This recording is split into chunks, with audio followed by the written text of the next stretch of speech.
खबरों के बुलेटिन के स्पॉन्सर ने रियल्टर गुरजितेंद्र सिंह रंधावा। हर तरह की प्रॉपर्टी खरीदण ते वेचण लई तुसीं कॉल कर सकते हो।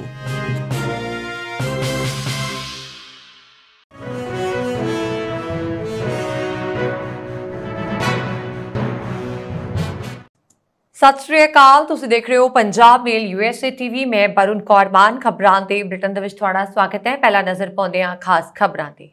भारतीय विद्यार्थियों नूं राहत, राष्ट्रपति बाइडन ने कीता वड्डा ऐलान। नहीं खराब होणगे साडे रिश्ते, भारत कनेडा विवाद दे विचकार अमरीका ने इजा क्यों किया, दसांगे।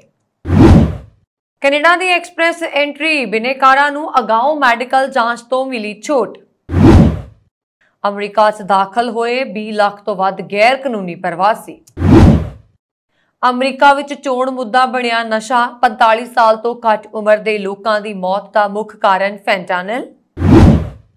अमरीका च स्ट्रीट फायरिंग दौरान गर्भवती औरत नूं लगी गोली, बच्चे की मौत। कनेडा डिप्लोमैटिक विवाद ते विदेश मंत्रालय का बयान आया सामने। ते हुण इन्हां खबरां दा विस्तार। अमरीका कनेडा सने देश विदेश दीआं होर बहुत सारियां खबरां।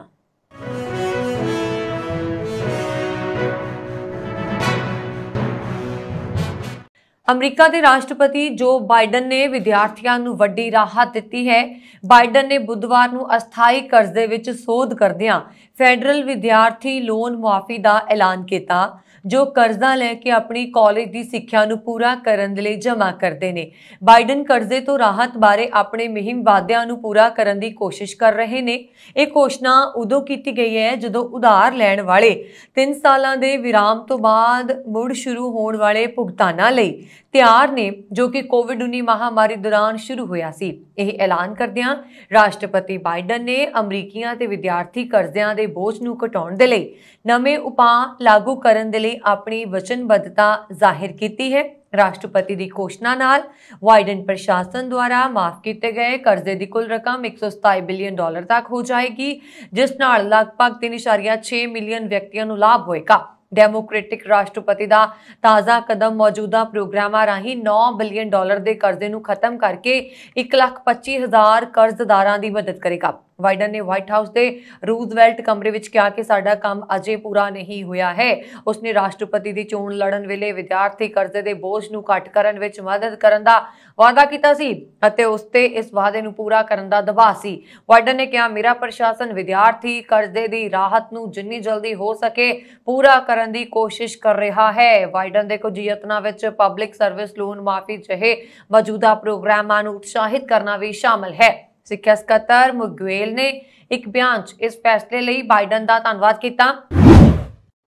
भारत के कनेडा विच खालिस्तानी समर्थक हरदीप सिंह निज्जर के कतल नूं लैके विवाद चल रहा है। इस दौरान अमरीकी दूतघर ने वीरवार नूं उन्हां खबरां नूं रद्द कर दिता कि कनेडा नाल नवी दिल्ली का कूटनीतिक विवाद भारत अमरीका संबंधां नूं प्रभावित कर सकता है। रिपोर्ट दे विच कहा गया कि इस शंका नूं जाहिर करते हुए अमरीकी राजदूत एरिक ने अपनी टीम नूं चौकस कर दिता सी। अमरीकी मीडिया संस्था दी पॉलिटिक ने दस्सिया है कि गरसेटी ने यह भी कहा कि अमरीका नूं भारतीय अधिकारियों नाल अपने संपर्कां नूं अणमिथे समय लई घट करन दी भी जरूरत है। इस रिपोर्ट बारे पूछे जाण ते अमरीकी दूतघर दे बुलारे ने कहा, अमरीकी दूतावास इन्हां खबरां नूं खारिज करदा है। राजदूत गौरसेटी संयुक्त राज अते भारत के लोकां ते सरकारां विचार भाईवाली नूं होर डूंगा करन दे लई हर रोज सख्त मेहनत कर रहे ने। अमरीकी दूतावास के बुलारे ने अगे कहा, उसदियां निजी रुझेवियां अते जनतक समागमां तो पता लगता है कि भारत विच राजदूत गौरसेटी अते अमरीकी मिशन भारत नाल साडी महत्वपूर्ण अते रणनीतिक साझेदारी नूं अगे वधाउण दे लई हर रोज़ काम कर रहे ने। कनेडा के प्रधानमंत्री जस्टिन ट्रूडो ने दोष लाया सीगा कि जून विच खालिस्तानी समर्थक हरदीप सिंह निज्जर के कतल विच भारतीय एजेंटां दे शामिल होने की संभावना है। इस तो बाद भारत अते कनेडा के रिश्तिਆਂ विच तणाव आ गया सी। भारत ने दोषां नूं बेहुदा ते प्रेरित कह के रद्द कर दिता। कैनेडियन डिप्लोमैट नूं कढ दिता क्योंकि ओटावा ने एक भारतीय डिप्लोमैट नूं भी कढ दिता सी। ਕੈਨੇਡਾ ਦੇ ਆਵਾਸ ਵਿਭਾਗ ਵੱਲੋਂ ਐਕਸਪ੍ਰੈਸ ਐਂਟਰੀ ਦੇ ਬਿਨੇਕਾਰਾਂ ਤੇ ਲੱਗੀ ਅਗਾਊਂ ਮੈਡੀਕਲ ਜਾਂਚ ਦੀ ਸ਼ਰਤ 1 ਅਕਤੂਬਰ ਤੋਂ ਖਤਮ ਕਰ ਦਿੱਤੀ ਗਈ ਹੈ। ਵਿਭਾਗ ਦੇ ਅਨੁਸਾਰ ਬਿਨੇਕਾਰ ਦੀ ਦਰਖਾਸਤ ਵਿਚਾਰੇ ਜਾਣ ਤੋਂ ਬਾਅਦ ਜੇਕਰ ਉਸਦੀ ਜਾਂ ਉਸਦੇ ਕਿਸੇ ਪਰਿਵਾਰਕ ਮੈਂਬਰ ਦੀ ਮੈਡੀਕਲ ਜਾਂਚ ਦੀ ਲੋੜ ਮਹਿਸੂਸ ਹੁੰਦੀ ਹੈ ਤਾਂ ਇਸ ਬਾਰੇ ਆਦੇਸ਼ ਦਿੱਤਾ ਜਾ ਸਕਦਾ ਹੈ। ਵਿਭਾਗ ਨੇ ਸਪਸ਼ਟ ਕੀਤਾ ਹੈ ਕਿ ਪਿਛਲੀ ਅਰਜ਼ੀ ਵਿੱਚ ਮੈਡੀਕਲ ਕਰਵਾ ਚੁੱਕੇ ਬਿਨੇਕਾਰ ਨਵੇਂ ਅਰਜ਼ੀ ਵਿੱਚ ਉਸਦਾ ਹਵਾਲਾ ਦੇ ਸਕਦੇ ਨੇ, ਪਰ ਪਹਿਲੀ ਵਾਰ बिने करन वाला व्यक्ति मेडिकल वाले कलम विच खाली कागज अपलोड कर सकता है। विभाग के एक सूत्र के अनुसार मेडिकल की शर्त कनेडा की सेहत प्रणाली उत्ते भार वधण तो रोकण दे लई लगाई गई सी, पर डूंघे अध्ययन तो बाद पता लगा है कि आम करके इसकी लोड़ नहीं पैंदी है। फिर भी अर्जी ते विचार करते हुए जेकर किसी केस विच लोड़ समझी जाए तो उस बिनेकार नूं मैडिकल जांच करवाउण दे लई कहा जा सकता है। उन्होंने कहा कि अगाऊं मैडिकल की शर्त खत्म होने दे नाल बिनेकार परेशानियां तो बचणगे। अमरीका के इतिहास में दूजी बार सालाना आधार पर दाखिल हुए प्रवासियों का अंकड़ा 20 लाख तो टप गया। बॉर्डर एजेंटा वालों रोके प्रवासियों तो इलावा स्मार्टफोन ऐप राही अगाऊ आग्या लैके अमरीका दाखिल हुए प्रवासियों की गिणती वक्री है। बाइडन सरकार ऐप राही पनाह मंगण वाले श्रेणी तहत रोजाना तकरीबन 1500 प्रवासियों को दाखला दे रही है। अमरीका विच पनाह का भरोसेयोग दावा पेश करने विच असफल कुछ प्रवासियों को खुद ब खुद मैक्सीक परतण का राह दिखाया गया ਜਾਂ ਉਹਨਾਂ ਨੇ ਫਾਸਟ ਟਰੈਕ ਰਿਪੋਰਟੇਸ਼ਨ ਵਾਲੀ ਸ਼੍ਰੇਣੀ ਵਿੱਚ ਪਾ ਦਿੱਤਾ ਗਿਆ। ਪਰ ਸਰਕਾਰੀ ਅੰਕੜੇ ਦਰਸਾਉਂਦੇ ਨੇ ਕਿ ਪਿਛਲੇ ਕੁਝ ਮਹੀਨਿਆਂ ਦੌਰਾਨ ਹਿਰਾਸਤ ਵਿੱਚ ਲਏ ਜ਼ਿਆਦਾਤਰ ਪ੍ਰਵਾਸੀ ਰਿਹਾ ਹੋ ਗਏ ਅਤੇ ਇਮੀਗ੍ਰੇਸ਼ਨ ਅਦਾਲਤਾਂ ਮੁਕੱਦਮੇ ਦੀ ਸੁਣਵਾਈ ਸ਼ੁਰੂ ਹੋਣ ਦੀ ਉਡੀਕ ਕਰ ਰਹੇ ਨੇ। ਅਦਾਲਤਾਂ ਵਿੱਚ ਮੁਕੱਦਮਿਆਂ ਦਾ ਬੈਕਲੌਗ 25 ਲੱਖ ਤੱਕ ਪਹੁੰਚ ਗਿਆ ਹੈ। ਮਾਈਗ੍ਰੇਸ਼ਨ ਪਾਲਿਸੀ ਇੰਸਟੀਚਿਊਟ ਦਾ ਕਹਿਣਾ ਹੈ ਕਿ ਨਾਜਾਇਜ਼ ਤਰੀਕੇ ਨਾਲ अमरीका दाखिल हुए किसी प्रवासी की अदालत विच पहली पेशी वास्ते औसत उड़ीक समा 4 साल तक पहुंच चुका है। पिछले साल 3,13,000 मुकदमियां का निपटारा किया गया, पर 7 लाख नवे आ गए।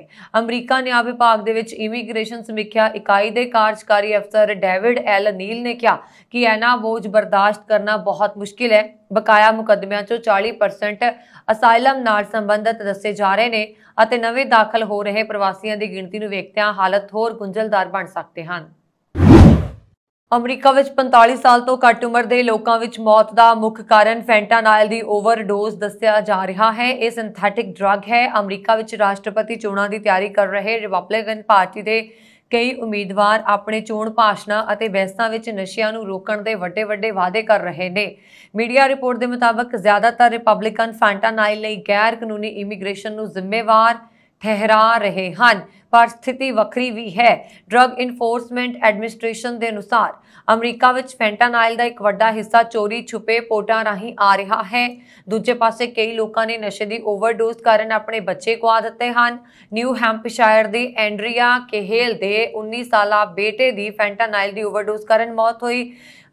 न्यू जर्सी के साबका गवर्नर क्रिश ने कहा कि फैंटानाइल की ओवरडोज के मामलों में बेहतर इलाज का प्रबंध किया जाएगा। नशियां नूं रोकण दे लई बंदरगाहां ते नैशनल गार्ड दीआं टुकड़ियां भेजण की सिफारिश की जाएगी। फ्लोरिडा के गवर्नर रॉन ने अपने भाषण में फैंटानाइल ड्रग्स बारे गल की। इत्थों तक कि कार्टेलां ते कार्रवाई करन दे लई फौज नूं मैक्सीको भेजण की सौं खाधी। डिसेंटिस ने नशा तस्करां नूं गोली मारन दा वादा भी किया है। पिछलियां चोणां विच डोनाल्ड ट्रंप ने नशे रोकण दे लई न्यू हैम्पशायर विच कंध बनाउण दा वादा कीता सी। ट्रंप दा कार्यकाल खत्म हो गया, पर नशियां दी सप्लाई होर वध गई। इन्ना ही नहीं, बाजार विच हैरोइन दी थां सस्ती सिंथैटिक ड्रग फैंटानाइल ने ले लई। इस वार ट्रंप प्रचार मुहिम विच कह रहे हैं कि ओह नशे दे सौदागरां नूं गोली मारन दा हुक्म देणगे। अमरीका के पश्चिमी मैसाचुसेट्स के हॉलीओक शहर की एक सड़क ते लड़ाई दौरान गोलीबारी दौरान एक जख्मी हुई गर्भवती औरत ने अपना बच्चा गुआ दिता। अधिकारियों ने दस्सिया कि गोलीबारी च कई होर लोग भी जख्मी हुए ने। उत्थों के जिला अटॉर्नी के दफ्तर ने दस्सिया कि गर्भवती औरत नूं बुधवार दोपहर नूं उदों गोली लगी जदों वह बस विच सवार सी। गंभीर हालत में उसनूं हस्पताल लिजाया गया। उसने दस्सिया कि औरत की डिलीवरी करवा दी गई और कई कोशिशों के बावजूद उसके बच्चे नूं बचाया ਲਗਾਇਆ ਨਹੀਂ ਜਾ ਸਕਿਆ। ਪੁਲਿਸ ਨੂੰ ਸਵੇਰੇ 12:38 ਤੇ ਗੋਲੀ ਚੱਲਣ ਦੀ ਰਿਪੋਰਟ ਮਿਲੀ ਅਤੇ ਕਿਹਾ ਕਿ ਅਜਿਹਾ ਲੱਗਦਾ ਹੈ ਕਿ 3 ਪੁਰਸ਼ ਸ਼ੱਕੀ ਲੜਾਈ ਵਿੱਚ ਸ਼ਾਮਲ ਸਨ ਅਤੇ ਲੜਾਈ ਤੋਂ ਬਾਅਦ ਗੋਲੀਆਂ ਚਲਾਈਆਂ ਗਈਆਂ ਸਨ। ਜ਼ਿਲ੍ਹਾ ਅਟਾਰਨੀ ਦਫ਼ਤਰ ਦੇ ਅਨੁਸਾਰ ਸਾਰੇ ਸ਼ੱਕੀਆਂ ਦੀ ਪਛਾਣ ਕਰ ਲਈ ਗਈ ਹੈ ਅਤੇ ਉਹਨਾਂ ਨੂੰ ਹਿਰਾਸਤ ਵਿੱਚ ਲੈ ਲਿਆ ਗਿਆ ਹੈ। ਰਾਜ ਪੁਲਿਸ ਦੇ ਬੁਲਾਰੇ ਡੇਵ ਨੇ ਪਹਿਲਾਂ ਕਿਹਾ ਸੀਗਾ ਕਿ ਗੋਲੀਬਾਰੀ ਸੜਕ ਤੇ ਲੋਕਾਂ ਵਿਚਕਾਰ ਝਗੜੇ ਤੋਂ ਬਾਅਦ ਹੋਈ ਹੈ। ਹਾਲੀਆਕ ਦੇ ਮੇਅਰ ਨੇ ਉਹਨਾਂ ਨੇ ਫੇਸਬੁੱਕ ਤੇ ਇੱਕ ਬਿਆਨ 'ਚ ਪੀੜਤ ਪਰਿਵਾਰ ਨਾਲ ਹਮਦਰਦੀ ਪ੍ਰਗਟਾਈ ਹੈ। ਭਾਰਤ ਵੱਲੋਂ ਕੈਨੇਡਾ ਨੂੰ ਆਪਣੇ ਡਿਪਲੋਮੈਟਾਂ ਦੀ ਗਿਣਤੀ ਸੀਮਤ ਕਰਨ ਦੇ ਲਈ ਕਹਿਣ ਦੇ ਮੁੱਦੇ ਤੇ ਹੁਣ ਭਾਰਤ ਦੇ ਵਿਦੇਸ਼ ਮੰਤਰਾਲਾ ਦਾ ਬਿਆਨ ਸਾਹਮਣੇ ਆਇਆ ਹੈ। ਵਿਦੇਸ਼ ਮੰਤਰਾਲਾ ਨੇ ਕਿਹਾ ਕਿ ਅਸੀਂ ਭਾਰਤ ਵਿੱਚ ਕੈਨੇਡਾ ਦੀ ਡਿਪਲੋਮੈਟਿਕ ਮੌਜੂਦਗੀ ਦੀ ਸਮਾਨਤਾ ਦੀ ਮੰਗ ਕੀਤੀ ਹੈ ਅਤੇ ਇਸ ਸੰਬੰਧ ਵਿੱਚ ਗੱਲਬਾਤ ਜਾਰੀ ਹੈ। ਸਾਡਾ ਧਿਆਨ ਕੈਨੇਡਾ ਦੀ ਕੂਟਨੀਤਿਕ ਮੌਜੂਦਗੀ ਵਿੱਚ ਬਰਾਬਰੀ ਨੂੰ ਯਕੀਨੀ ਬਣਾਉਣ ਤੇ ਹੈ। ਵਿਦੇਸ਼ ਮੰਤਰਾਲਾ ਦੇ ਬੁਲਾਰੇ ਅਰਿੰਦਮ ਬਗਾਚੀ ਨੇ ਵੀਰਵਾਰ ਨੂੰ ਕੈਨੇਡੀਅਨ ਡਿਪਲੋਮੈਟਾਂ ਦੇ ਸੰਬੰਧ ਵਿੱਚ ਇੱਕ ਨਿਯਮਿਤ ਬਰੀਫਿੰਗ ਦੌਰਾਨ ਕਿਹਾ ਕਿ ਭਾਰਤ ਵਿੱਚ ਕੈਨੇਡੀਅਨ ਡਿਪਲੋਮੈਟਾਂ ਦੀ ਗਿਣਤੀ ਬਹੁਤ ਜ਼ਿਆਦਾ ਹੈ। ਅਸੀਂ ਸਮਾਨਤਾ ਬਾਰੇ ਚਰਚਾ ਕੀਤੀ ਹੈ। ਸਾਡੇ ਅੰਦਰੂਨੀ ਮਾਮਲਿਆਂ 'ਚ ਉਹਨਾਂ ਦੀ ਦਖਲ-ਅੰਦਾਜ਼ੀ ਦੇ ਮੱਦੇਨਜ਼ਰ ਅਸੀਂ ਆਪਣੀ ਬਰਾਬਰ ਦੀ ਕੂਟਨੀਤਿਕ ਮੌਜੂਦਗੀ ਦੀ ਮੰਗ ਕੀਤੀ ਹੈ।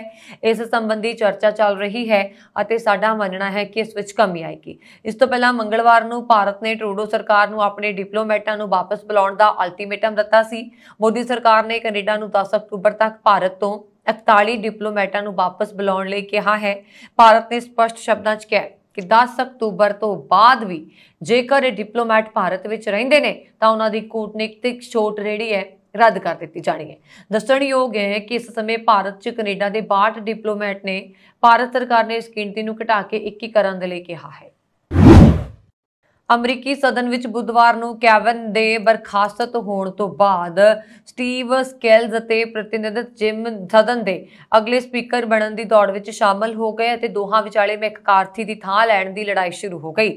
ਸਦਨ ਦੇ ਸਪੀਕਰ ਕੈਵਨ ਦੇ ਬਰਖਾਸਤ ਅਤੇ ਦੁਬਾਰਾ ਚੋਣ ਨਾ ਲੜਨ ਦੇ ਫੈਸਲੇ ਤੋਂ ਬਾਅਦ ਹਾਊਸ ਰਿਪਬਲਿਕਨ 2 ਧੜਿਆਂ ਵਿੱਚ ਵੰਡਿਆ ਗਿਆ ਹੈ। ਇਹ ਵੇਖਣਾ ਬਾਕੀ ਹੈ ਕਿ ਕੀ ਅਮਰੀਕੀ ਸਦਨ ਆਪਣੇ ਉੱਤਰਾਧਿਕਾਰੀ ਦੇ ਲਈ ਇਕਜੁੱਟ ਹੁੰਦਾ ਹੈ ਜਾਂ ਨਹੀਂ।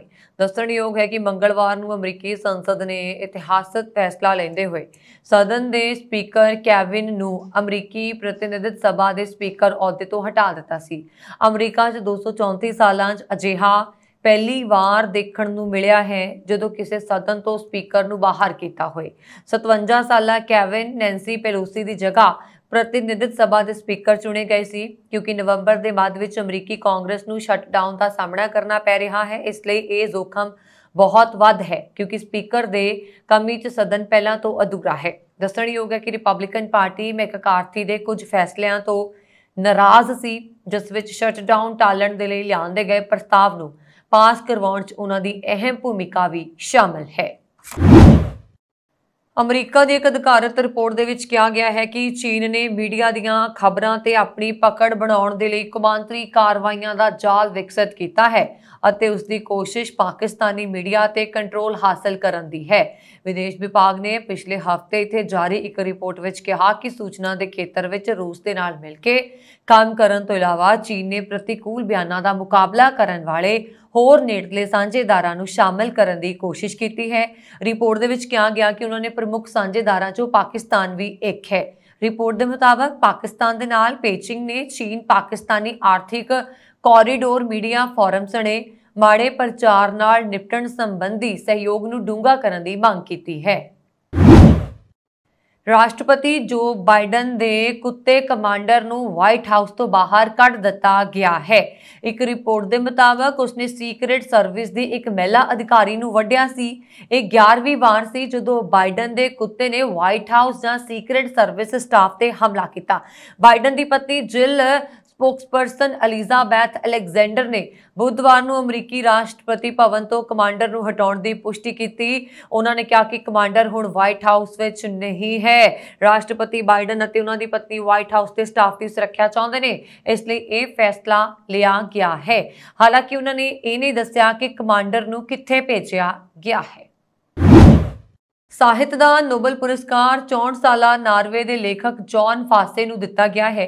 ਕਮੇਟੀ ਨੇ ਮਾਨਤਾ ਦਿੱਤੀ ਹੈ ਕਿ ਉਹਨਾਂ ਦੇ ਨਾਟਕਾਂ ਤੇ ਕਹਾਣੀਆਂ ਨੇ ਉਹਨਾਂ ਲੋਕਾਂ ਨੂੰ ਆਵਾਜ਼ ਦਿੱਤੀ ਸੀ ਜੋ ਆਪਣੇ ਆਪ ਨੂੰ ਪ੍ਰਗਟ ਕਰਨ ਦੇ ਯੋਗ ਨਹੀਂ ਸਨ।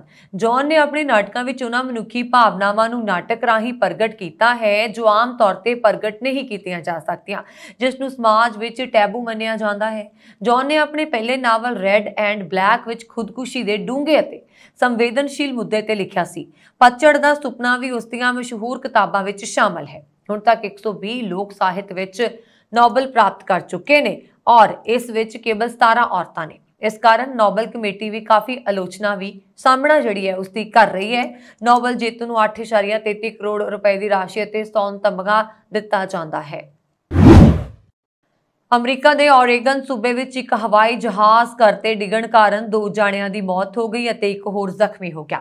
ਪੋਰਟਲੈਂਡ ਤੋਂ 23 ਮੀਲ ਦੱਖਣ ਪੱਛਮ ਵੱਲ ਸਥਿਤ ਨਿਊਬਰਗ ਕਸਬੇ ਵਿੱਚ ਵਾਪਰੇ ਹਾਦਸੇ ਮਗਰੋਂ ਆਂਢ ਗੁਆਂਢ ਦੇ ਲੋਕ ਘਬਰਾ ਗਏ ਅਤੇ 9/11 ਤੇ ਕਾਲਾਂ ਦਾ ਹੜ੍ਹ ਆ ਗਿਆ। ਮੌਕੇ ਤੇ ਪੁੱਜੇ ਫਾਇਰ ਫਾਈਟਰਸ ਨੇ ਦੱਸਿਆ ਕਿ ਹਵਾਈ ਜਹਾਜ਼ ਨੇ ਮਕਾਨ ਦੀ ਛੱਤ ਪਾੜ ਦਿੱਤੀ ਅਤੇ ਇਸ ਤੇ ਅਗਲਾ ਹਿੱਸਾ ਇੱਕ ਕਮਰੇ ਵਿੱਚੋਂ ਮਿਲਿਆ ਜਦਕਿ ਬਾਕੀ ਹਿੱਸਾ ਘਰ ਪਿੱਛੇ ਵਿਹੜੇ ਵਿੱਚ ਪਿਆ ਸੀ। ਜਹਾਜ਼ ਵਿੱਚ ਸਵਾਰ 2 ਜਣਿਆਂ ਵਿੱਚੋਂ ਇੱਕ ਦੀ ਮੌਕੇ ਤੇ ਮੌਤ ਹੋ ਗਈ ਜਦਕਿ ਦੂਜੇ ਨੂੰ ਹੈਲੀਕਾਪਟਰ ਰਾਹੀਂ ਪੋਰਟਲੈਂਡ ਦੇ ਹਸਪਤਾਲ ਵਿੱਚ ਪਹੁੰਚਾਇਆ ਗਿਆ, ਪਰ ਜ਼ਖਮਾਂ ਦੀ ਤਾਬ ਨਾਲ ਚੱਲਦਾ ਹੋਇਆ ਉਹ ਵੀ ਦਮ ਤੋੜ ਗਿਆ। ਮਰਨ ਵਾਲਿਆਂ ਦੀ ਉਮਰ 20 ਸਾਲ ਅਤੇ 22 ਸਾਲ ਦੱਸੀ ਗਈ ਹੈ, ਜਿਨ੍ਹਾਂ ਵਿੱਚੋਂ ਇੱਕ ਇੰਸਟ੍ਰਕਟਰ ਸੀ ਅਤੇ ਦੂਜਾ ਜਹਾਜ਼ ਉਡਾਉਣ ਦੀ ਸਿਖਲਾਈ ਲੈ ਰਿਹਾ ਸੀ। ਮੁੱਢਲੀ ਪੜਤਾਲ ਦੇ ਦੌਰਾਨ ਸਾਹਮਣੇ ਆਇਆ ਕਿ ਹਾਦਸੇ ਵੇਲੇ ਘਰ ਦੇ ਅੰਦਰ ਕੋਈ ਨਹੀਂ ਸੀ, ਪਰ ਬਾਅਦ ਵਿੱਚ ਪਤਾ ਲੱਗਾ ਕਿ ਘਰ ਵਿੱਚ ਕਈ ਲੋਕ ਮੌਜੂਦ ਸੀ ਜੋ ਘਰ ਦੇ ਦੂਜੇ ਹਿੱਸੇ ਵਿੱਚ ਹੋਣ ਕਾਰਨ ਬਚ ਗਏ।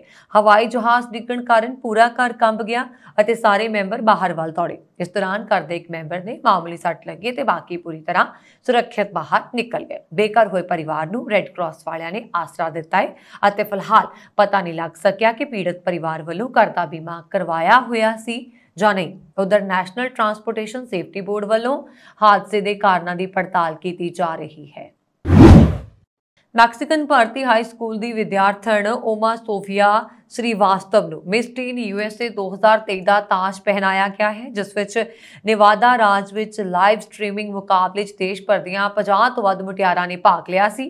ਸੇਂਟ ਐਲਿਜ਼ਾਬੇਥ ਦੀ ਅਕੈਡਮੀ 'ਚ 16 ਸਾਲਾ ਹਾਈ ਸਕੂਲ ਜੂਨੀਅਰ 'ਚ ਇਸ ਸਾਲ ਦੇ ਸ਼ੁਰੂ ਵਿੱਚ ਪਹਿਲੀ ਮੈਕਸੀਕਨ ਭਾਰਤੀ ਮਿਸ ਨਿਊ ਜਰਸੀ ਟੀਨ USA ਬਣੀ ਸੀ।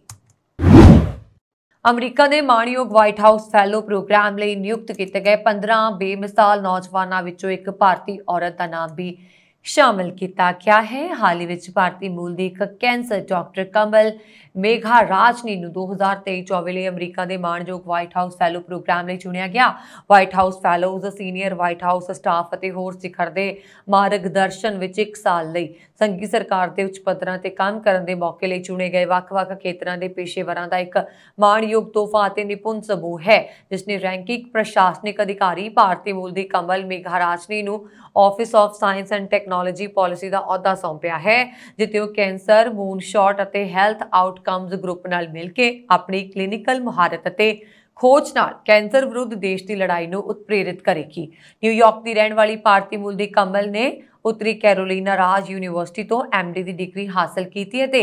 MS कोलंबिया यूनीवर्सिटी तो उसने Memorial Sloan Kettering Cancer Center में एक सहायक अटेंडिंग फिजिशियन वजों काम किया।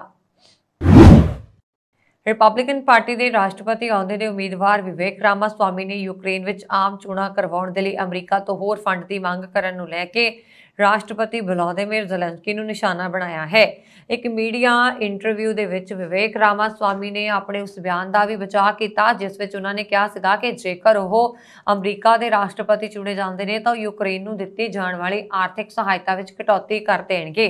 भारतीय मूल के विवेक रामास्वामी ने कहा कि मैनूं तुष्टिकरण की समस्या है, मैं स्पष्ट होना चाहता हाँ कि सानू अमरीकी लोगों को सच दसना चाहिए है। भावें पुतिन एक दुष्ट तानाशाह है जो कि वो है, इसका मतलब ये नहीं है कि यूक्रेन चंगा है। यूक्रेन वो देश है जिथे 11 विरोधी पार्टियां ते पाबंदी लगाई गई सी, नाल ही सारे मीडिया नूं एक सरकारी मीडिया विच मिला दिता गया। पिछले हफ्ते ही उत्थों के राष्ट्रपति ने एक नाजी की तारीफ करदिआं अमरीका नूं धमकी दित्ती सीगी कि जेकर अमरीका उसनूं होर फंड नहीं दिंदा तो यूक्रेन विच आम चोणां नहीं करवा सकणगे। विवेक रामास्वामी ने अपनी चोण मुहिम ते भरोसा प्रगटाउंदिआं कहा कि अगले साल ਹੋਣ ਵਾਲੀਆਂ ਰਾਸ਼ਟਰਪਤੀ ਚੋਣਾਂ 'ਚ ਪਾਰਟੀ ਦਾ ਉਮੀਦਵਾਰ ਬਣਨ ਵੱਲ ਵਧ ਰਹੇ ਨੇ। ਰਾਮਾਸਵਾਮੀ ਨੇ ਕਿਹਾ ਕਿ 6 ਮਹੀਨੇ ਪਹਿਲਾਂ ਦੇਸ਼ ਦੇ ਜ਼ਿਆਦਾਤਰ ਲੋਕ ਮੇਰੇ ਬਾਰੇ ਨਹੀਂ ਜਾਣਦੇ ਸੀ, ਪਰ ਹੁਣ ਮੈਂ ਕਈ ਮਾਮਲਿਆਂ 'ਚ ਤੀਜੇ ਚੌਥੇ ਸਥਾਨ ਤੇ ਹਾਂ। ਮੈਨੂੰ ਲੱਗਦਾ ਹੈ ਕਿ ਅਸੀਂ ਆਪਣੀ ਮੁਹਿੰਮ ਦੇ ਵਿੱਚ ਤਰੱਕੀ ਕਰ ਰਹੇ ਹਾਂ, ਪਰ ਇਹ ਮੇਰੇ ਜਾਂ ਟਰੰਪ ਬਾਰੇ ਨਹੀਂ ਹੈ, ਇਹ ਅਮਰੀਕਾ ਬਾਰੇ ਹੈ। ਰਾਮਾਸਵਾਮੀ ਨੇ ਕਿਹਾ, ਮੈਂ ਦੇਸ਼ ਦੇ ਨੌਜਵਾਨਾਂ ਤੱਕ ਪਹੁੰਚਣਾ ਚਾਹੁੰਦਾ ਹਾਂ ਤਾਂ ਜੋ ਅਸੀਂ 16 ਸਾਲ ਤੱਕ ਦੇ ਬੱਚਿਆਂ ਨੂੰ ਸੋਸ਼ਲ ਮੀਡੀਆ ਤੋਂ ਦੂਰ ਰੱਖਣ ਦੇ ਲਈ ਨੀਤੀਆਂ ਬਣਾ ਸਕੀਏ। ਸਾਨੂੰ ਅਜਿਹੀ ਚਰਚਾ ਕਰਨੀ ਪਏਗੀ ਤਾਂ ਜੋ ਅਸੀਂ ਚੀਨ ਤੋਂ ਆਰਥਿਕ ਆਜ਼ਾਦੀ ਹਾਸਲ ਕਰ ਸਕੀਏ। ਰਾਮਾਸਵਾਮੀ ਨੇ ਕਿਹਾ ਕਿ ਹੁਣ ਸਮਾਂ ਆ ਗਿਆ ਹੈ ਜਦੋਂ ਵਾਈਟ ਹਾਊਸ ਵਿੱਚ CEO ਦੀ ਤਾਇਨਾਤੀ ਹੋਣੀ ਚਾਹੀਦੀ ਹੈ। ਰਾਮਾਸਵਾਮੀ ਨੇ ਜੋ ਬਾਈਡਨ ਸਰਕਾਰ ਦੀਆਂ ਆਰਥਿਕ ਨੀਤੀਆਂ ਦੀ ਵੀ ਆਲੋਚਨਾ ਕੀਤੀ। ਪੂਰਬੀ ਯੂਕਰੇਨ ਦੇ ਇੱਕ ਪਿੰਡ ਵਿੱਚ ਵੀਰਵਾਰ ਨੂੰ ਇੱਕ ਰੂਸੀ ਰਾਕੇਟ ਨੇ ਇੱਕ ਕੈਫੇ ਅਤੇ ਸਟੋਰ ਤੇ ਹਮਲਾ ਕੀਤਾ, ਜਿਸ ਵਿੱਚ ਘੱਟੋ-ਘੱਟ 51 ਨਾਗਰਿਕਾਂ ਦੀ ਮੌਤ ਹੋ ਗਈ। ਇਹ ਜਾਣਕਾਰੀ ਰਾਸ਼ਟਰਪਤੀ ਵਲੋਦੀਮੀਰ ਜ਼ੈਲੈਂਸਕੀ ਅਤੇ ਕੀਵ ਦੇ ਹੋਰ ਉੱਚ ਅਧਿਕਾਰੀਆਂ ਨੇ ਦਿੱਤੀ। ਇਹ ਹਮਲਾ ਉਦੋਂ ਹੋਇਆ ਜਦੋਂ ਜ਼ੈਲੈਂਸਕੀ 50 ਯੂਰਪੀ ਨੇਤਾਵਾਂ ਦੇ ਸੰਮੇਲਨ ਵਿੱਚ ਸ਼ਾਮਲ ਹੋਣ ਦੇ ਲਈ ਸਪੇਨ ਵਿੱਚ ਯੂਕਰੇਨ ਦੇ ਸਹਿਯੋਗੀਆਂ ਨੂੰ ਸਮਰਥਨ ਦੇਣ ਦੇ ਲਈ ਸੀ। ਉਸਨੇ ਹਰੋਜ਼ਾ ਪਿੰਡ ਵਿੱਚ ਹੋਏ ਹਮਲੇ ਦੀ ਨਿੰਦਾ ਕੀਤੀ। ਇਸ ਨੂੰ ਇੱਕ ਕਾਫੀ ਬੇਰਹਿਮ ਰੂਸੀ ਅਪਰਾਧ ਅਤੇ ਪੂਰੀ ਤਰ੍ਹਾਂ ਜਾਣਬੁੱਝ ਕੇ ਅੱਤਵਾਦੀ ਕਾਰਵਾਈ ਕਿਹਾ। ਮਰਨ ਵਾਲਿਆਂ ਦੀ ਗਿਣਤੀ ਦੇਣ ਵਾਲੇ ਅੰਦਰੂਨੀ ਮਾਮਲਿਆਂ ਦੇ ਮੰਤਰੀ ਇਹੋਰ ਨੇ ਕਿਹਾ ਕਿ ਕੈਫੇ ਵਿੱਚ ਲਗਭਗ 60 ਲੋਕ ਸੀ ਜੋ ਅੰਤਿਮ ਸੰਸਕਾਰ ਤੋਂ ਬਾਅਦ ਪ੍ਰਾਰਥਨਾ ਵਿੱਚ ਸ਼ਾਮਲ ਹੋ ਰਹੇ ਸੀ। ਪ੍ਰੈਜ਼ੀਡੈਂਸ਼ੀਅਲ ਚੀਫ ਆਫ ਸਟਾਫ ਆਂਦਰੇ ਅਤੇ ਖਾਰਕੀਵ ਦੇ ਗਵਰਨਰ ਨੇ ਕਿਹਾ ਹੈ ਕਿ ਮਰਨ ਵਾਲਿਆਂ 'ਚ ਇੱਕ 6 ਸਾਲ ਦਾ ਬੱਚਾ ਵੀ ਸ਼ਾਮਲ ਹੈ। ਕੀਵ ਤੋਂ ਮਿਲੀ ਸ਼ੁਰੂਆਤੀ ਜਾਣਕਾਰੀ ਦੇ ਮੁਤਾਬਕ ਪਿੰਡ ਤੇ ਇੱਕ ਸਕੰਦਰ ਮਿਜ਼ਾਈਲ ਨਾਲ ਹਮਲਾ ਕੀਤਾ ਗਿਆ। ਸੰਕਟਕਾਲੀਨ ਅਮਲੇ ਨੇ ਨੁਕਸਾਨੀਆਂ ਇਮਾਰਤਾਂ ਦੇ ਧੂਏ ਤੇ ਮਲਬੇ ਨੂੰ ਲੱਭਿਆ। ਯੂਕਰੇਨ ਦੇ ਵਕੀਲਾਂ ਨੇ ਖੂਨ ਨਾਲ ਲੱਥਪੱਥ ਲਾਸ਼ਾਂ ਦੀਆਂ ਤਸਵੀਰਾਂ ਜਾਰੀ ਕੀਤੀਆਂ ਹਨ। ਵੀਰਵਾਰ ਨੂੰ ਜ਼ੈਲੈਂਸਕੀ ਗ੍ਰੇਨਾਡ ਸਪੇਨ ਵਿੱਚ ਯੂਰੋਪੀਅਨ ਰਾਜਨੀਤਿਕ ਭਾਈਚਾਰੇ ਦੇ ਇੱਕ ਸੰਮੇਲਨ ਵਿੱਚ ਸੀ, ਜਿੱਥੇ ਉਸਨੇ ਰੂਸੀ ਦਹਿਸ਼ਤਗਰਦੀ ਨੂੰ ਰੋਕਣਾ ਚਾਹੀਦਾ ਹੈ ਕਹਿੰਦੇ ਹੋਏ ਵਧੇਰੇ ਪੱਛਮੀ ਸਮਰਥਨ ਦੀ ਮੰਗ ਕੀਤੀ। ਹਰਿਆਣਾ ਦੇ ਗੁਰੂਗ੍ਰਾਮ ਵਿੱਚ ਅਮਰੀਕੀ ਕੋਰੀਅਰ ਕੰਪਨੀ DHL ਰਾਹੀਂ ਜੁੱਤੀਆਂ ਵਿੱਚ ਛੁਪਾ ਕੇ ਅਮਰੀਕਾ ਭੇਜੀ ਜਾ ਰਹੀ 155 ਗ੍ਰਾਮ ਅਫੀਮ ਬਰਾਮਦ ਹੋਈ ਹੈ। ਦਰਅਸਲ ਬੁੱਧਵਾਰ ਨੂੰ ਗੁਰੂਗ੍ਰਾਮ ਦੇ ਉਦਯੋਗ ਵਿਹਾਰ ਸਥਿਤ ਕੋਰੀਅਰ ਕੰਪਨੀ ਦੇ ਦਫ਼ਤਰ ਵਿੱਚ ਕੋਰੀਅਰਾਂ ਦੀ ਚੈਕਿੰਗ ਦੌਰਾਨ ਇਹ ਅਫੀਮ ਬਰਾਮਦ ਹੋਈ। ਨਾਰਕੋਟਿਕਸ ਵਿਭਾਗ ਨੇ ਸੰਬੰਧਿਤ ਧਾਰਾਵਾਂ ਤਹਿਤ ਥਾਣਾ ਸਦਰ ਵਿੱਚ ਕੇਸ ਦਰਜ ਕਰ ਲਿਆ ਹੈ। ਕੋਰੀਅਰ ਕੰਪਨੀ ਦੇ ਸੁਰੱਖਿਆ ਅਧਿਕਾਰੀ ਵਰਿੰਦਰ ਨੇ ਨਾਰਕੋਟਿਕਸ ਵਿਭਾਗ ਨੂੰ ਦਿੱਤੀ ਜਾਣਕਾਰੀ ਵਿੱਚ ਦੱਸਿਆ ਕਿ ਉਹ ਐਕਸ-ਰੇ ਮਸ਼ੀਨ ਵਿੱਚ ਕੋਰੀਅਰ ਦੀ ਜਾਂਚ ਕਰ ਰਹੇ ਸੀ। ਇਸ ਦੌਰਾਨ ਇੱਕ ਪੈਕੇਟ ਵਿੱਚ ਨਸ਼ੀਲਾ ਪਦਾਰਥ ਹੋਣ ਦਾ ਸ਼ੱਕ ਜਤਾਇਆ ਗਿਆ। ਉਸ ਦੀ ਸੂਚਨਾ ਮਿਲਣ ਤੇ ਵਿਭਾਗ ਦੀ ਟੀਮ ਮੌਕੇ ਤੇ ਪਹੁੰਚ ਗਈ। ਜਦੋਂ ਸ਼ੱਕੀ ਪੈਕੇਟ ਨੂੰ ਖੋਲ ਕੇ ਚੈੱਕ ਕੀਤਾ ਗਿਆ ਤਾਂ ਉਸ ਵਿੱਚੋਂ ਇੱਕ ਲੋਅਰ, ਇੱਕ ਟੀ-ਸ਼ਰਟ ਅਤੇ ਕਾਲੇ ਚਮੜੇ ਦੀਆਂ ਜੁੱਤੀਆਂ ਦੇ 2 ਜੋੜੇ ਅਤੇ ਭੂਰੇ ਰੰਗ ਦੀਆਂ ਜੁੱਤੀਆਂ ਦਾ ਇੱਕ ਜੋੜਾ ਮਿਲਿਆ। ਜੁੱਤੀਆਂ ਦੀ ਜਾਂਚ ਕਰਨ ਤੇ ਪੈਰਾਂ ਹੇਠੋਂ 4 ਵੱਖ-ਵੱਖ ਛੋਟੇ ਪਲਾਸਟਿਕ ਦੇ ਬੈਗ ਮਿਲੇ। ਇਸ ਵਿੱਚੋਂ 155 ਗ੍ਰਾਮ ਅਫੀਮ ਬਰਾਮਦ ਹੋਈ। ਜਾਂਚ ਵਿੱਚ ਸਾਹਮਣੇ ਆਇਆ ਕਿ ਹਰਦੀਪ ਸਿੰਘ ਵਾਸੀ ਫਤਿਹਪੁਰ ਸਾਹਿਬ ਨੇ ਇਹ ਕੋਰੀਅਰ ਚੰਡੀਗੜ੍ਹ ਤੋਂ ਬੁੱਕ ਕਰਵਾਇਆ ਸੀ। ਇਹ ਕੋਰੀਅਰ ਅਮਰੀਕਾ ਦੇ ਓਹਾਈਓ ਮਿਡਲ ਟਾਊਨ ਦੇ ਗੁਰਿੰਦਰ ਸਿੰਘ ਨੂੰ ਭੇਜਿਆ ਜਾ ਰਿਹਾ ਸੀ। ਇਸ ਤੋਂ ਪਹਿਲਾਂ ਵੀ ਕਈ ਵਾਰ ਕੋਰੀਅਰ ਕੰਪਨੀਆਂ ਰਾਹੀਂ ਭੇਜੇ ਜਾਣ ਵਾਲੇ ਨਸ਼ੀਲੇ ਪਦਾਰਥ ਫੜੇ ਜਾ ਚੁੱਕੇ ਨੇ। ਹਰ ਵਾਰ ਕਿਸੇ ਨਾ ਕਿਸੇ ਕੋਰੀਅਰ ਰਾਹੀਂ ਭੇਜੇ ਗਏ ਸਮਾਨ ਵਿੱਚ ਨਸ਼ਾ ਛੁਪਾ ਕੇ ਭੇਜਿਆ ਜਾ ਰਿਹਾ ਸੀ। ਵੈਸਟਜੈਟ 에ਅਰਲਾਈਨ ਨੇ ਇਸ ਸਿਆਲਾਂ ਦੇ ਮੌਸਮ 'ਚ ਕੈਨੇਡਾ ਦੇ ਸਭ ਤੋਂ ਵੱਡੇ ਸ਼ਹਿਰ ਟੋਰਾਂਟੋ ਅਤੇ ਮੌਂਟਰੀਅਲ ਵਿਚਾਲੇ ਅਸਥਾਈ ਤੌਰ ਤੇ ਉਡਾਣਾਂ ਨੂੰ ਮੁਅੱਤਲ ਕਰਨ ਦਾ ਐਲਾਨ ਕੀਤਾ ਹੈ। ਹਾਲਾਂਕਿ 에ਅਰਲਾਈਨ ਦਾ ਕਹਿਣਾ ਹੈ ਕਿ ਉਸ ਵੱਲੋਂ ਅਗਲੀ ਬਸੰਤ ਸੀਜ਼ਨ ਦੌਰਾਨ ਇਸ ਰੂਟ ਤੇ ਹਵਾਈ ਸੇਵਾ ਨੂੰ ਮੁੜ ਬਹਾਲ ਕਰਨ ਦੀ ਯੋਜਨਾ ਹੈ। ਕੈਲਗਰੀ ਆਧਾਰਿਤ 에ਅਰਲਾਈਨ ਨੇ ਬੁੱਧਵਾਰ ਨੂੰ ਇਸ ਖਬਰ ਦੀ ਪੁਸ਼ਟੀ ਕੀਤੀ। 에ਅਰਲਾਈਨ ਨੇ ਇੱਕ ਬਿਆਨ ਜਾਰੀ ਕਰਕੇ ਕਿਹਾ ਕਿ ਸਾਡੀ ਕਾਰਗੁਜ਼ਾਰੀ ਦੇ ਨਤੀਜੇ ਅਤੇ ਇਸ ਸਰਦੀਆਂ ਵਿੱਚ ਪੂਰਬੀ ਕੈਨੇਡਾ 'ਚ ਆਪਣੀ ਮੌਜੂਦਗੀ ਨੂੰ ਵਧਾਉਣ ਦੇ ਲਈ ਸਾਡੀ ਰਣਨੀਤੀ ਨਾਲ ਇਕਸੁਰ ਹੋਣ, ਪੱਛਮੀ ਕੈਨੇਡਾ ਵਿੱਚ ਨਾਨ ਸਟਾਪ ਕਨੈਕਟੀਵਿਟੀ ਅਤੇ ਕਿਫਾਇਤੀ ਉਡਾਣਾਂ ਉਪਲਬਧ ਕਰਵਾਉਣ ਦੇ ਫਲਸਰੂਪ ਟੋਰਾਂਟੋ ਅਤੇ ਮੌਂਟਰੀਅਲ ਦਰਮਿਆਨ ਉਡਾਣਾਂ ਨੂੰ ਅਸਥਾਈ ਤੌਰ ਤੇ ਰੋਕਿਆ ਗਿਆ ਹੈ। ਵੈਸਟਜੈਟ ਦਾ ਕਹਿਣਾ ਹੈ ਕਿ ਉਹ ਅਗਲੇ ਸਾਲ ਅਪ੍ਰੈਲ ਵਿੱਚ ਸੇਵਾ ਨੂੰ ਮੁੜ ਸ਼ੁਰੂ ਕਰਨ ਦੀ ਯੋਜਨਾ ਬਣਾ ਰਿਹਾ ਹੈ। ਦੱਸਣਯੋਗ ਹੈ ਕਿ ਪਾਇਲਟਾਂ ਦੀ ਕਮੀ ਕੈਨੇਡਾ 'ਚ ਹਵਾਈ ਯਾਤਰਾ ਦੀ ਗੜਬੜ ਨੂੰ ਹੋਰ ਵੀ ਬੱਤਰ ਬਣਾ ਰਹੀ ਹੈ। ਜੌਨ ਕ੍ਰੇਡਕ ਏਅਰ ਕੈਨੇਡਾ ਦੇ ਇੱਕ ਸਾਬਕਾ ਕਾਰਜਕਾਰੀ ਜੋ ਹੁਣ ਮੈਕਗਿਲ ਯੂਨੀਵਰਸਿਟੀ 'ਚ ਹਵਾਬਾਜ਼ੀ ਪ੍ਰਬੰਧਨ ਬਾਰੇ ਲੈਕਚਰ ਦਿੰਦੇ ਹਨ ਦਾ ਕਹਿਣਾ ਹੈ ਕਿ ਇਹ ਕਦਮ ਪੱਛਮੀ ਕੈਨੇਡਾ 'ਚ ਆਪਣੀਆਂ ਸ਼ਕਤੀਆਂ ਤੇ ਧਿਆਨ ਕੇਂਦਰਿਤ ਕਰਨ ਦੇ ਲਈ ਵੈਸਟਜੈਟ ਦੀ ਰਣਨੀਤੀ ਦਾ ਹਿੱਸਾ ਹੈ। ਉਹਨਾਂ ਨੇ ਇੱਕ ਇੰਟਰਵਿਊ ਦੇ ਦੌਰਾਨ ਕਿਹਾ ਇਸ ਲਈ ਉਹ ਲੰਬੀ ਦੂਰੀ ਦੀਆਂ ਕੈਨੇਡੀਆਈ ਉਡਾਣਾਂ ਲਈ ਮੌਂਟਰੀਅਲ ਅਤੇ ਟੋਰਾਂਟੋ ਤੋਂ ਵਪਾਰ ਕਰ ਰਹੇ ਨੇ। ਉਹਨਾਂ ਨੇ ਅੱਗੇ ਕਿਹਾ ਹੁਣ ਉਹ ਮੌਂਟਰੀਅਲ ਅਤੇ ਟੋਰਾਂਟੋ ਵਿੱਚ ਮੌਜੂਦ ਸੰਪਤੀਆਂ ਦੀ ਵਰਤੋਂ ਹੋਰਨਾਂ ਲੰਬੀ ਦੂਰੀ ਦੇ ਬਾਜ਼ਾਰਾਂ ਲਈ ਉਡਾਣ ਭਰਨ ਦੇ ਲਈ ਕਰ ਰਹੇ ਨੇ ਅਤੇ ਕੈਲਗਰੀ ਤੋਂ ਆਉਣ ਜਾਣ ਦੇ ਲਈ ਨਾਨ ਸਟਾਪ ਸੇਵਾਵਾਂ ਤੇ ਧਿਆਨ ਕੇਂਦਰਿਤ ਕਰ ਰਹੇ ਨੇ। 에ਅਰ ਕੈਨੇਡਾ ਨੇ ਵੀ ਹਾਲ ਹੀ ਵਿੱਚ ਕੈਲਗਰੀ ਤੋਂ 6 ਅਹਿਮ ਹਵਾਈ ਰੂਟਸ ਬੰਦ ਕਰਨ ਦਾ ਫੈਸਲਾ ਲਿਆ ਸੀ। ਪਾਇਲਟਾਂ ਦੀ ਘਾਟ ਕਾਰਨ 에ਅਰ ਕੈਨੇਡਾ ਨੂੰ ਕੈਲਗਰੀ ਤੋਂ ਓਟਾਵਾ, ਹੈਲੀਫੈਕਸ, ਲਾਸ ਏਂਜਲਸ, ਹੋਨੂਲੂਲੂ, ਕਾਨਕੂਨ ਅਤੇ ਫਰੈਂਕਫਰਟ ਦੀਆਂ ਸਿੱਧੀਆਂ ਉਡਾਣਾਂ ਬੰਦ ਕਰਨੀਆਂ ਪਈਆਂ। ਇਹ ਸਨ ਹੁਣ ਤੱਕ ਦੀਆਂ ਖਬਰਾਂ। ਮੈਨੂੰ ਵਰੁਣ ਕੌਰ ਮਾਨ ਨੂੰ ਦਿਓ ਆਗਿਆ। ਹੋਰ ਖਬਰਾਂ ਦੇ ਲਈ ਸਾਡਾ YouTube ਚੈਨਲ ਪੰਜਾਬ ਮੇਲ USA TV ਜ਼ਰੂਰ ਸਬਸਕ੍ਰਾਈਬ ਕਰੋ ਜੀ। ਸ਼ੁਕਰੀਆ। ਸਤਿ ਸ਼੍ਰੀ ਅਕਾਲ।